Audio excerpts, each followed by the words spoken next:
Hello friends, welcome to our channel. இன்னைக்கு நம்ம பார்க்க போறது என்ன அப்படின்னா, நட்பை பற்றிய ஒரு சிறு கவிதை தாங்க. வாங்க பார்க்கலாம்.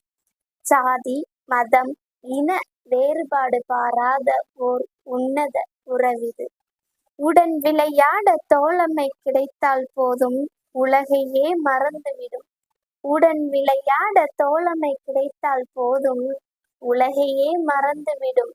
இன வேறுபாடு அறியாத ஓர் உன்னத உறவிது. பள்ளி பருவங்களில் தனக்கு மட்டும் அல்லாது தோழமைக்கும் எடுத்து சென்று எச்சில் உணவினை பரிமாறிக் கொள்ளும் ஓர் உன்னத உறவிது. இளமை பருவங்களில் தோழமைக்காக அனைத்தையும் கொடுக்க முன்வரும். இளமை பருவங்களில் தோழமைக்காக அனைத்தையும் கொடுக்க முன்வரும் சாதி மதம் பாராத ஓர் உன்னத உறவிது.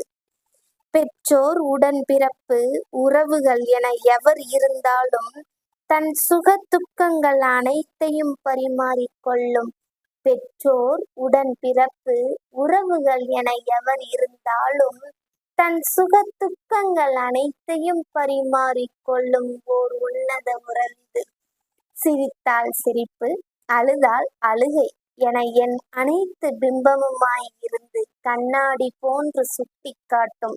சிரித்தால் சிரிப்பு, அழுதால் அழுகை என என் அனைத்து பிம்பமுமாய் இருந்து கண்ணாடி போன்று சுட்டி காட்டும் ஓர் உன்னத உறவிது.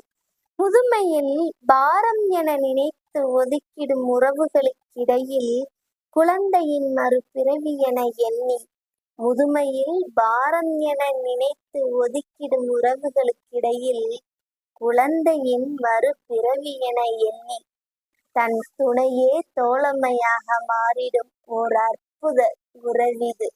இதுதாங்க நட்பு. உங்களுக்கும் ஒரு நட்பு இருக்கும். நட்பை பத்தின ஒரு அருமையான பதிவு தான் இது. இப்படிக்கு உங்கள் ஞானப்பிரபா. பிடிச்சிருந்தா லைக் பண்ணுங்க, ஷேர் பண்ணுங்க அண்ட் சப்ஸ்கிரைப் பண்ணுங்க. தேங்க்யூ.